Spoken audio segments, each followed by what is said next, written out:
Então será que chegou a hora de comprar pesado as ações da Petrobras? Será que chegou a grande oportunidade até da década para essa empresa aqui? Principalmente agora, depois que a crise lá na Venezuela, que a gente acabou de ver, revelou um impacto gigante no mercado de petróleo mundial. Se a gente for olhar para a cotação da empresa nesse momento, de um ano para cá, ela já cai mais de 17%, mesmo com a bolsa, o Ibovespa como um todo, subindo mais de 36% no mesmo período. Eu resolvi gravar esse vídeo para te contar essa história em 3 etapas. Primeiro de tudo, o que é que essa crise na Venezuela tem a ver com a Petrobras? Segundo, quais são as consequências possíveis que a gente pode ver daqui para frente? E por fim, será que vale a pena investir na empresa agora? O que é que a gente aqui no Clube do Valor tá fazendo? Será que a gente tá comprando pesado nesse momento? É isso que eu vou te contar agora pro vídeo. Boa, vamos lá. E o que aconteceu na Venezuela recentemente, e a gente não precisa mais entrar em detalhes porque todo mundo já viu. O presidente Maduro foi capturado pelo Trump. Agora, o que pouca gente falou são os impactos que isso vai ter para o restante do mercado financeiro como um todo, especialmente do que a gente vai ver para todo mundo que tem relação com o petróleo. Só que para te explicar como é que isso chega na Petrobras, eu preciso te dar um panorama geral do que aconteceu até agora. E antes de mais nada, eu te peço para você esquecer narrativa política nesse momento. Vamos olhar só para números e dados. Quando a gente olha para a Venezuela, para entender esse caso todo, a gente constata que ela detém hoje 17,5% das reservas comprovadas de petróleo. São 303 bilhões de barris de petróleo. Isso é mais do que tem a Arábia Saudita, que atualmente é a terceira maior produtora de petróleo do mundo. Só que o fato é que, mesmo estando cheios de petróleo embaixo do chão, o fato é que a Venezuela não consegue produzir petróleo. São duas coisas diferentes. Se a gente for olhar para os maiores produtores atualmente de petróleo, inclusive nós, o Brasil, estamos aqui em 8º lugar, de acordo com a atualização de julho de 2025, a Venezuela não aparece nem no top 10. Ela, na verdade, é responsável por somente 1% da produção de petróleo mundial. E aí muita gente pode ficar na dúvida nesse momento. Poxa, Felipe, se ela é o maior reservatório do mundo, como é que ela não consegue produzir? É que uma coisa é você ter o petróleo lá bruto, na natureza. Ele só é produção de petróleo depois que você consegue extrair esse petróleo, ter ele em mãos e levar para alguma refinaria para aí sim transformar ele em algum produto de uso comum, como gasolina, gás de cozinha e todos os outros derivados de petróleo que a gente conhece. Então fica claro que a Venezuela tem petróleo, mas não chega nesse petróleo, pelo menos não num ritmo suficiente. E aí é claro que existem razões claras para isso aqui, e a principal delas é resultado de uma gestão muito ruim que o país viveu. E não nesse ano, não no ano passado, essa história já vem há décadas. Desde lá do Hugo Chávez, que é o predecessor do Maduro antes do poder, e a verdade é que de 2007 para cá, a produção de petróleo na Venezuela caiu mais de 70%, ou seja, eles não estão conseguindo explorar isso aqui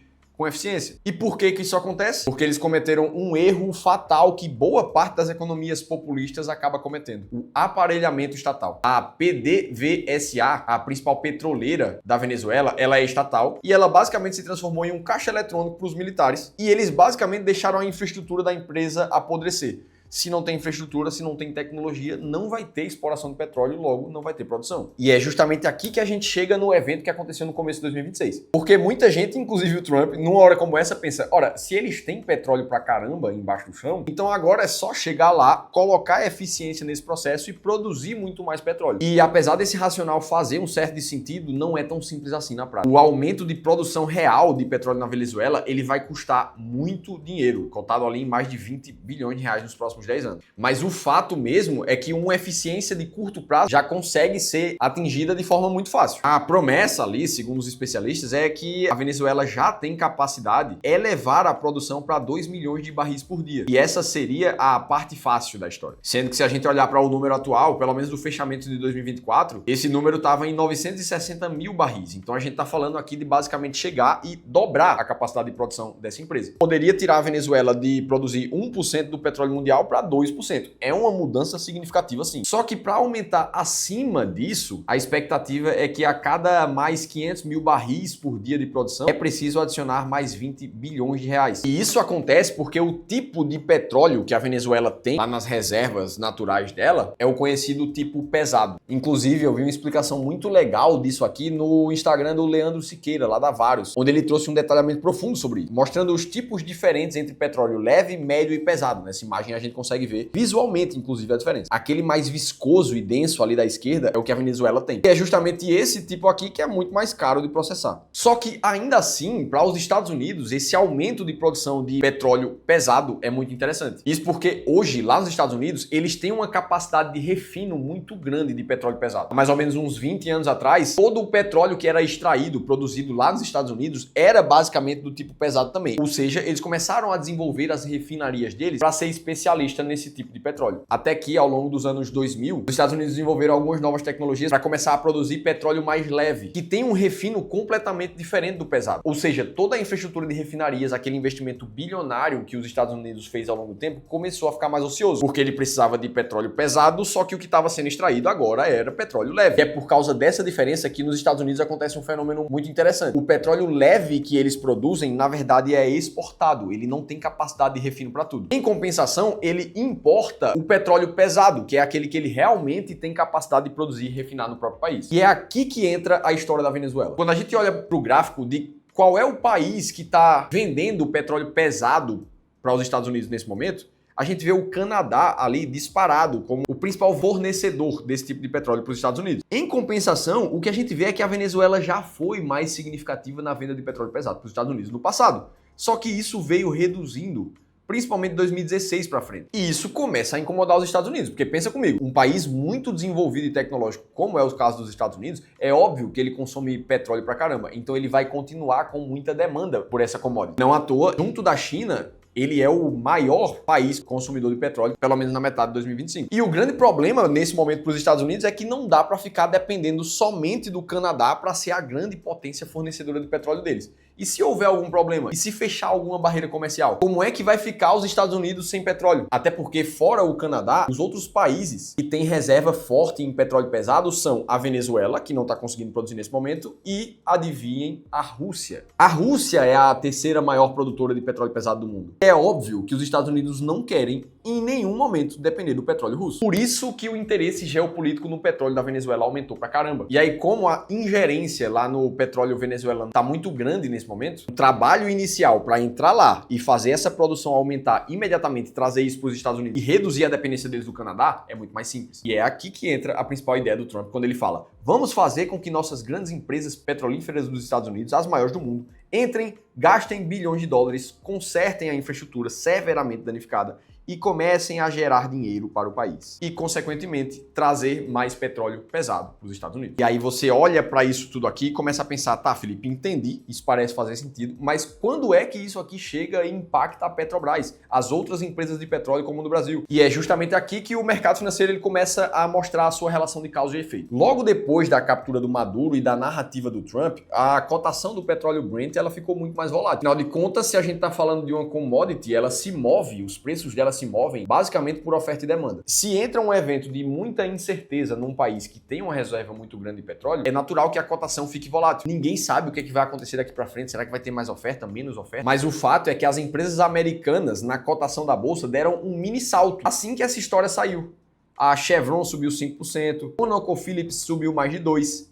E a ExxonMobil subiu mais de 2 também. Mas isso não aconteceu com as empresas brasileiras. A Petrobras, na verdade, caiu depois dessa crise com a Venezuela. Pelo fato de ser uma empresa comoditizada, a Petrobras melhora ou piora sua performance de acordo com o preço do petróleo. Esse gráfico aqui mostra isso muito bem. Quando um sobe, o outro, por consequência, acaba subindo. E é aqui que entra a relação entre essa história toda e a Petro. A partir de agora, começa a haver uma projeção que a Venezuela vai começar a realmente melhorar, aumentar a sua capacidade de produção de petróleo. Sendo que, se isso se concretizar, é natural a gente entender que a oferta de petróleo no mundo como um todo vai subir. Consequentemente, pela lei da oferta e demanda, se eu tenho mais oferta e a demanda do mundo como um todo não vai crescer provavelmente no mesmo ritmo, a gente pode ver o preço do petróleo começar a cair de forma mais consistente nos próximos anos. E é isso que já dizem especialistas, como nessa matéria que está aí na tela para vocês. Esse parece ser o cenário mais provável, apesar de a gente ter muitas cenas dos próximos capítulos para sair ainda. E aí, dito tudo isso, fica a pergunta: será que isso aqui pode levar a uma guinada da Petrobras ou será que isso pode afundar ainda mais as ações? Que nos últimos 5 anos, se a gente olha puramente para a cotação, a gente vê a empresa no 0 a 0. Será que vale a pena investir na Petro? Será que vale a pena pegar esse momento? O que é que a gente está fazendo aqui no Clube do Valor? A gente está comprando ou está vendendo? E bom, a partir daqui, a gente está saindo da narrativa que todo mundo precisa entender sobre geopolítica, sobre política no mundo como um todo, e a gente está entrando na postura de investidor. Eu quero que você entenda que isso aqui são duas coisas completamente diferentes. E é justamente aqui que a gente encontra dois tipos de investidores diferentes. O primeiro deles são aqueles que tomam decisões com base em notícias, em narrativas. Os mesmos, inclusive, que decidiram vender a Petrobras lá em 2022, depois da eleição do Lula. Como é o caso desse primeiro comentário aqui, dizendo que tem Petrobras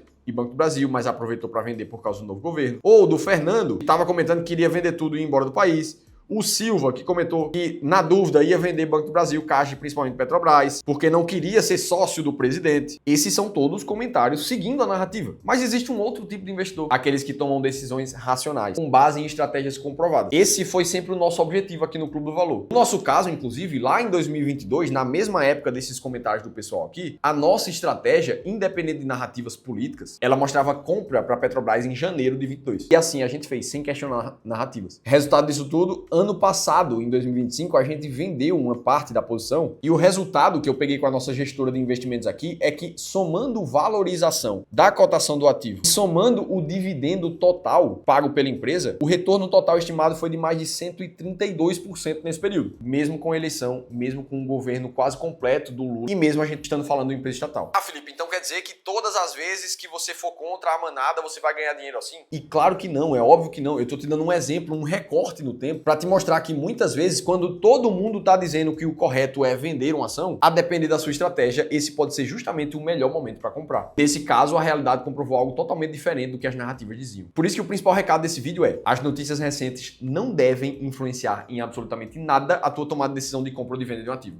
Você precisa aprender a separar completamente o teu eu cidadão, aquele que precisa entender um pouco mais as narrativas, até para tomar uma decisão de voto, entender o que acontece no mundo, e separar isso do seu eu investidor, que é o cara mais racional, que toma decisões técnicas, direcionadas para o teu planejamento, mas principalmente sem emoção. Dito tudo isso, como é que a gente faz aqui no Clube do Valor para decidir se a gente compra ou não uma empresa? A gente usa estratégias sistemáticas, somente embasadas em dados, como é o caso das ações mais baratas da bolsa, por exemplo, que tem uma metodologia de passo a passo muito claro. Por exemplo, excluindo empresas que não apresentam lucro líquido no ano ou no trimestre e empresas muito voláteis. Depois disso, a gente aplica alguns critérios específicos, observando o fluxo de caixa da companhia em relação ao seu valor do mercado, a geração de caixa e até mesmo o seu patrimônio líquido em relação ao valor do mercado. O resultado disso é chegar nas 20 empresas mais baratas da bolsa de forma totalmente quantitativa e que nos últimos 20 anos teve um resultado absurdamente maior do que o próprio Ibovespa, sendo que a estratégia das ações mais baratas teve uma rentabilidade de mais de 3.000%, enquanto o Ibovespa ficou nos 500. E é justamente nesse cenário aqui que hoje a Petrobras ela faz sim parte das 20 empresas mais baratas da bolsa, o que nos mostra que para quem está montando uma carteira de ações barata hoje, ela entra nesse portfólio. Assim como ela estava em vários dos meses do ano passado, por exemplo, como o Luiz, um dos nossos analistas do time da nossa gestora, me contou as posições que a Petrobras manteve ao longo de 2025. Somente no mês de abril ela não estava barata. Foi justamente quando a gente decidiu vender um mês para frente. E o melhor disso tudo é que essa estratégia permite vender empresas enquanto elas estão caras para recomprar elas enquanto elas estão baratas. Foi exatamente o que aconteceu com a gente no ano passado, quando no mês 4 de 2025 a gente vendeu 123 mil unidades de ações da Petrobras a um preço de R$ 37,00 para depois recomprar no mês de junho uma posição um pouco maior a um preço médio muito mais baixo, de R$ 30,00. Isso aqui é a adição de valor na veia na carteira do investidor. E sem precisar de genialidade nenhuma ou prever o mercado. Somente seguir estritamente uma estratégia que é vencedora no tempo. Inclusive, se você está aí ainda preocupado em como é que você vai investir para 2026, depois dessa crise na Venezuela, com eleições pela frente, com juros nas máximas, aí o que você precisa nesse momento é de um novo plano de investimento para 2026. É exatamente isso